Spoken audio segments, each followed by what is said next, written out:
So, the smart lights that we're going to check out today are designed to take your TV and gaming immersion from here to here.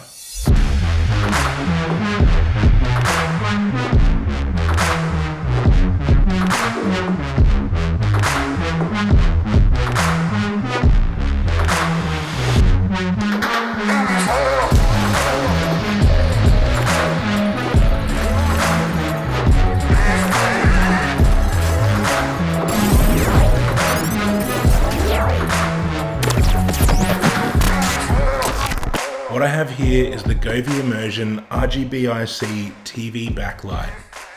And this has a unique feature that Govee developed in-house which makes for a game-changing immersive experience.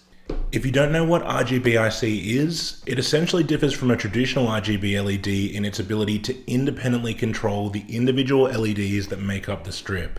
Rather than just displaying one solid color along the entire length of the strip, RGBIC lights can display different colors and different brightnesses on each individual section of the strip.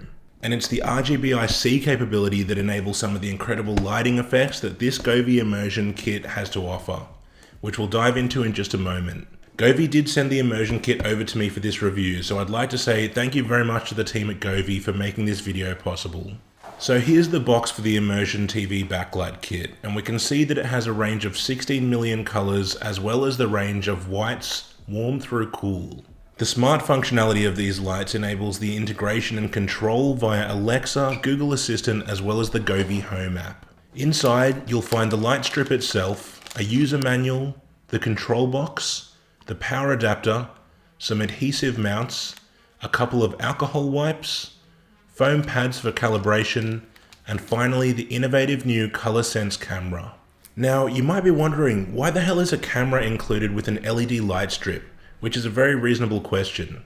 So the camera enables the Govee ColorSense technology to work by intelligently recognizing and capturing the colors on the TV screen and then applying those colors to the backlights.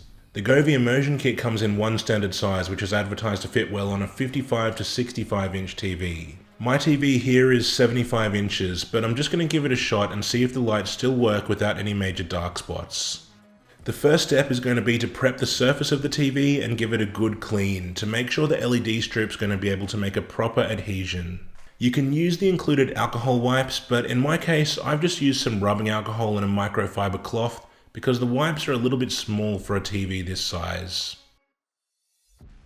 Next, we need to install the lights to the back of the TV, one side at a time. The user manual shows a diagram with the lights starting and terminating in the bottom right hand corner, so I'm going to follow a similar layout.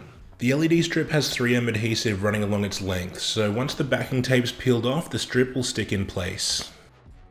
I started with the strip running across the top side of the TV so that this would give a good foundation for the positioning of the sides. With the top strip in place, I was able to get a good feel for how the sides would be positioned. The goal when doing this is to have the lights as close to the edge of the TV as possible in order to maximize the light output that you can see from in front of the TV. With the LED strip positioned on the side, you can see that there's a decent sized gap in the corner with no LEDs, but hopefully the lights are bright enough so that you won't be able to notice it. Obviously this would be much less of a concern on a smaller sized TV, as Govee recommends. Once the LED strip's secured on all sides, we can move on to installing the camera. The 1080p camera is designed to attach to either the top or the bottom of the TV, and it uses a fisheye lens so that it can capture the whole screen. One thing to note is that the camera mount has a 90-degree angle, which will fit best on TVs that have a flat surface on top. My TV is not perfectly flat on top, so I'm going to have to rely on the adhesive strips to hold the camera in place with minimal contact. I've installed the camera on top of the TV and it seems stable enough, so hopefully the adhesive will keep it in place. I was initially a little hesitant to have a camera mounted at the top of my TV because I wasn't sure how it was going to look. But now that it's installed, it looks pretty clean and you can barely even notice it when you're looking at the TV from front on. All of the different components of the immersion kit connect to the control box via USB-A and USB-C, which then connects to the power adapter. The control box provides 3 physical inputs which allow some basic control of the light strip in a pinch, such as turning them on and off, adjusting the color, brightness, or mode. It also has an adhesive pad on the back, so it can be mounted out of the way on the back of the TV. But the range of features that these lights are capable of are truly unlocked with the Govee Home App, which is available in both the Google Play Store and Apple App Store. Once the app is installed, connecting it to the lights is pretty straightforward, much more so than many other lights which I've tried in the past. After selecting the immersion device from a list, you select the Wi-Fi network and within moments you're connected. A calibration process is then needed, during which you have to stick 7 orange foam squares to the corners of your TV and then identify them using the camera via the app. This will essentially let the camera know where are the boundaries of the TV and therefore ignore any colors that it detects outside of that area. Now that everything's set up and calibrated, let's check out some of the features of these lights that are available through the Govee Home app. At its most basic level, you can set the lights to display a solid color. But straight away, the RGB independent control functionality becomes apparent because you have the ability to select different colors for individual sections of the strip. The app also has some preset scenes built into it, which are essentially animated lighting effects. Some of these include movie, romantic, candlelight, breathe, snowflake, crossing, and my personal favorite, rainbow. This rainbow effect looked so good, and sometimes I just set this scene when the TV isn't even on. There's also a DIY feature which lets you create your own animated lighting effects. In addition to the camera, there's also a microphone in the control box that you can use for the music mode. There are a few different effects to choose from which would look pretty sweet if you're having a party with the tunes pumping.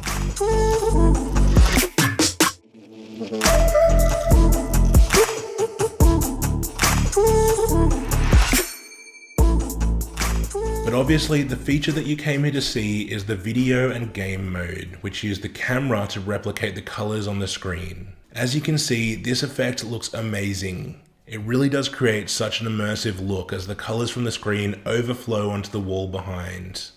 You can set the video mode to use a single color, but the option which you can see here, which makes use of the independent control of the lights, looks way better in my opinion.